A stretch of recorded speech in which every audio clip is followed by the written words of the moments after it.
We got into solar in 2007, initially as a contract manufacturer. So we did about 8 gigawatts of making other racking suppliers' products. And through that process, we learned quite a bit about the things we saw in the field, the design considerations. We did a lot of the first solar design product at that point. And that relationship has continued on as we made a decision in 2017 to bring our own products to market.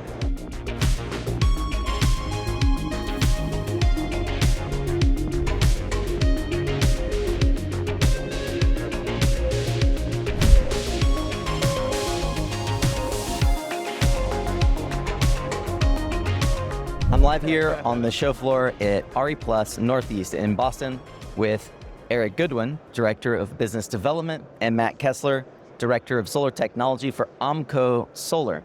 OMCO is one of the few really homegrown solar tracking technologies, but they're not just the solar tracking company. They've been well established as fixed tilt racking as well, with a pedigree and a heritage in the steel industry. OMCO is a clear leader in the fixed tilt and tracker industry. We're going to learn a bit more about how and why their products are differentiated in the marketplace. Eric, Matt, it's good to see you. Good to see you as well. Good to see you, Nico. I would love to hear more about how the structure that is behind us has really created a sense of differentiation in the marketplace for OMCO. But before we go there, which I'm sure Matt can talk at length about, can you tell me a bit, for those who are unfamiliar, about the history of OMCO, the humble beginnings of getting into the solar industry and how up to present day, you've really become a clear leader in the racking marketplace. No, I appreciate that, Nico, and it's good to be here in Boston. We're going to be 70 next year as a company. We were founded in 1955. We're the largest custom roll former of steel in North America, and so we do a lot of things other than solar. We make a lot of truck and trailer bumpers for 18-wheelers. We do a lot of material handling products. We were founded in Cleveland, Ohio in 1955. We got into solar in 2007, initially as a contract manufacturer. So we did about 8 gigawatts of making other racking suppliers' products. And through that process, we learned quite a bit about the things we saw in the field, the design considerations. We did a lot of the first solar design product at that point.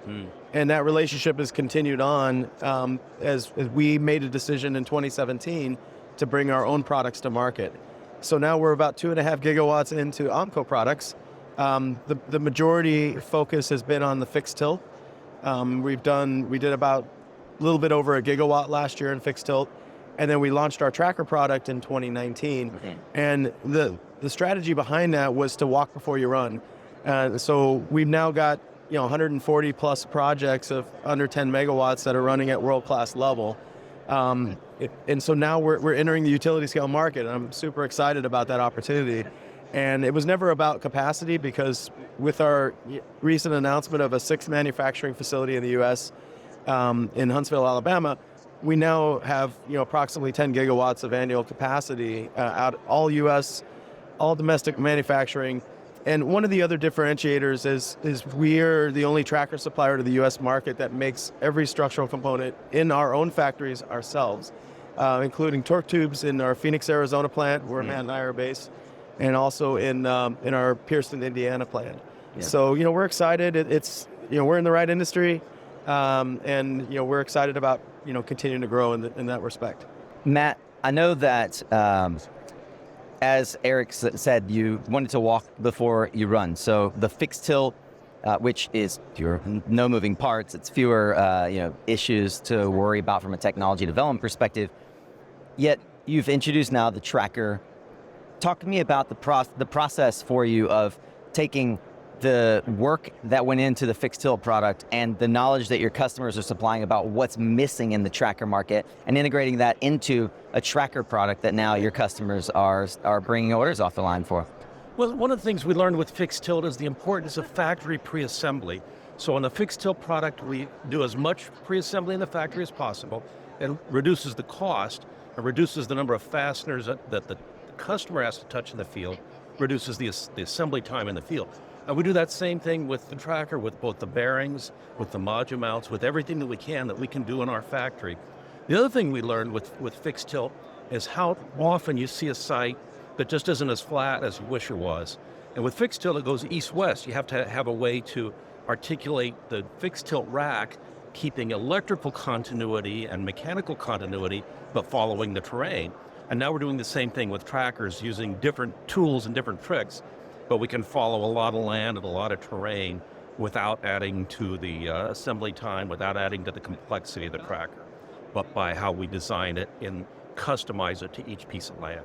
I see this A-frame behind me. Most trackers you see in the field are a single H-pile or some other form of pile in the dirt. Can you talk a bit about the way that you have innovated around the mounting process for a tracker and how that perhaps differentiates your product from your peers in the industry? And feel free to give me a little walk-up demo if you like. Right, so both with fixed racks and with trackers, most of the sites around the US we can do with a driven pile that we make in-house in the US. We can make them really fast and they're low cost and they're easy to install. But in the Northeast, you have some sites that are difficult because of ground conditions. They're rocky or different kinds of soils, or they're not flat. And so we developed this ground screw assembly that's unique to OMCO Solar. It's very adjustable, so you don't have to place these ground screws precisely. If there's a reason that they get placed a few inches one way or the other, that's fine. Same thing with the height. If the land isn't flat and one side is a little higher than the other, we can make up for that both at adjustability at the bottom and also adjustability at the top where the bearing is. This doesn't require cables. Some of our other ground screw assemblies that we see in the industry, you have to have cables to keep it stable in this direction. And we don't have that. We have it designed so that you don't need those extra cables. Matt, it definitely sounds like the tracker product is unique in the marketplace. How else are you innovating around perhaps the mounting process that helps your customers address more options in the field? Well, both our fixed tracks and our trackers, we can mount any framed module. We can mount First Solar Series 7 as well. We're also making the back rails on the back of the Series 7 module. And on our tracker, we have both one in portrait, and we have a 2 in landscape tracker. And that 2 in landscape tracker increases backside production of bifacial modules by about 20%. And without having a very high tracker, it's kind of a normal height, so it's not expensive to install. Eric, you talked about OMCO as an American company, American-made product. I'd love to hear the advantages that customers with OMCO get from having 6 plants here in the United States. I imagine that it improves lead times, but talk a bit about some of the advantages that are inherent in working with a company that has domestic manufacturing and is able to scale at the capacity that you are. Yeah, no, that's a great question. And one of the things that we are able to do is when we look at a project site, and so you have one team that's, our engineering is kind of pretty much based in our Phoenix, Arizona plant, but we have 6 manufacturing plants across the country. So if we're doing a project in the Northeast, if we're doing something in New York, or we're doing something in Maine, we're going to build it out of Ohio. We'll build the tracker components out of Indiana. So that allows your freight cost to be a lot less. Now that we're in the utility scale realm, and especially with some of the fixed tilt stuff and now tracker, we had one project in Arizona that we quoted, like a 218 megawatt tracker project that we literally would deliver from our plant daily in Phoenix. Wow. So we had like 0.2 cents freight, which if you compare it to possibly other suppliers that have to bring stuff in off of ports or bring stuff in from different suppliers, is literally saved over $1 million on the project. So, from that standpoint, we just have a lot of flexibility, and you're dealing with one group, whereas in some other cases you might have to, if you got a problem with a torque tube or a bearing, you might have to talk to your supplier, and the supplier may have to talk to the other supplier to go, hey, what's going on? So it just makes the process very easy. Yeah. Because, we pride ourselves on our customer response and being able to be very responsive and get the answer. I mean, I could go down to the engineer and update drawings. We've had projects where we've mixed modules, like, hey, I got to go to another module. I'm halfway in the project. Right. And we make a change on the roll form line, and we don't miss a beat. We miss like 2 days. Yeah. So, there's just a lot of flexibility that we have because of our being a manufacturing company. And, I like to say, we have a steel pedigree. We buy tons and tons of steel across multiple industries. And we also have a solar pedigree because now we're at about 10.5 gigawatts over 15 years.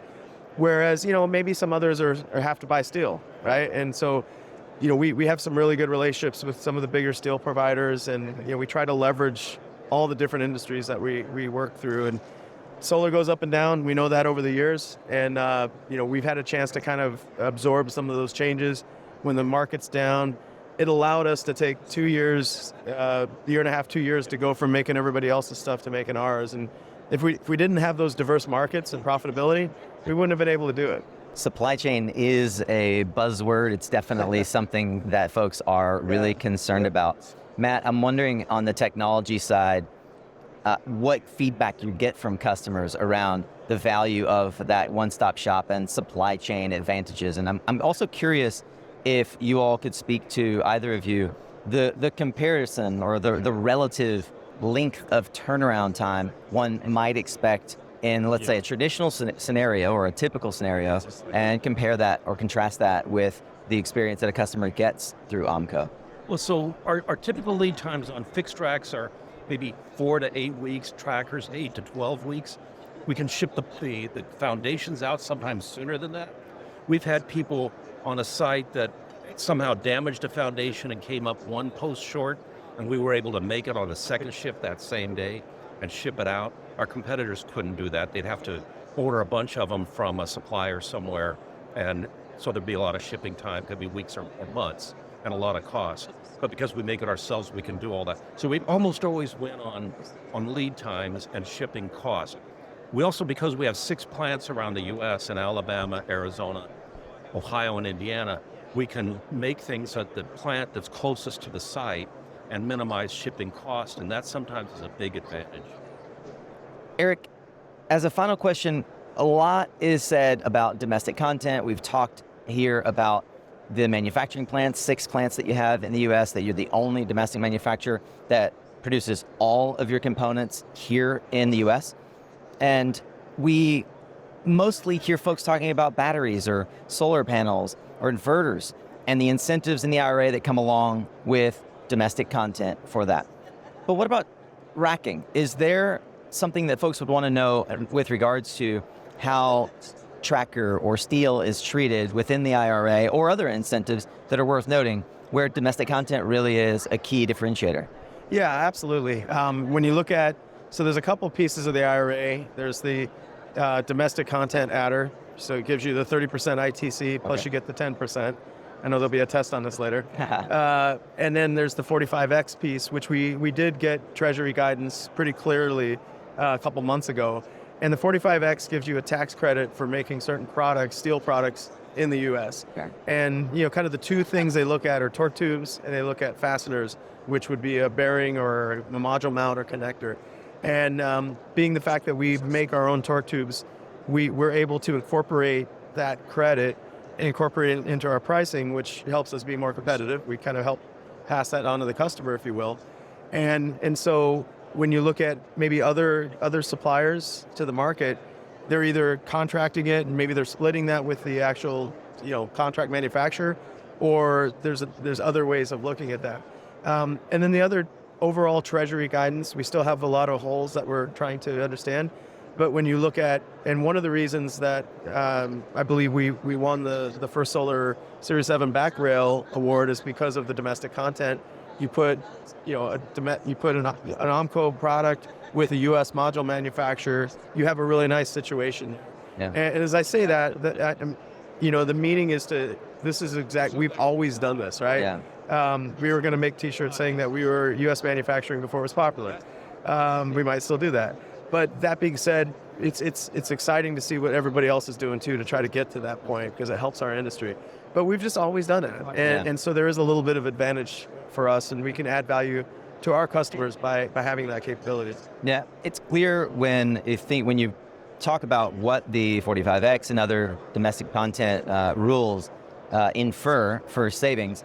Having someone that's a vertically integrated supply provider is an advantage in any field. So it would apply as well to the structure and the weight of the steel. Like, I was listening to the story of your ability to be flexible and in real time with only a couple of days delay, shift gears on something like a module change, which may sound to some folks like it's minor, but that's a real material, a big change. It can be really a big change. Like, to put it into context, if they were switching from a First Solar to, let's say, a framed module, right, it's a completely different setup. Yep. You have an entire factory just for the back rail for the Series 7 module, right? So folks who get it, folks that are buying from you really understand. But if folks are perhaps uninitiated, it is such a huge advantage to be able to have all of that technical capability and factory capability under one roof.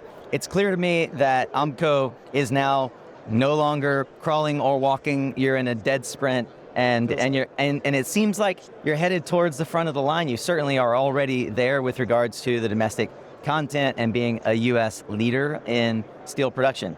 It's great to hear all the innovations. Thank you, Matt. Thank you, Eric, for helping us better understand OMCO's product and positioning in the market. I look forward to seeing how your sprint goes in 2024. We appreciate that, Nico, and it's always good to see you and good to be in Boston and see conferences getting bigger every year. And we're excited about the future and our next steps, and it's good stuff. Thanks, Nico. We'll see you at the next conference as well. Be sure to tune in as we roam the floor. Thanks for watching.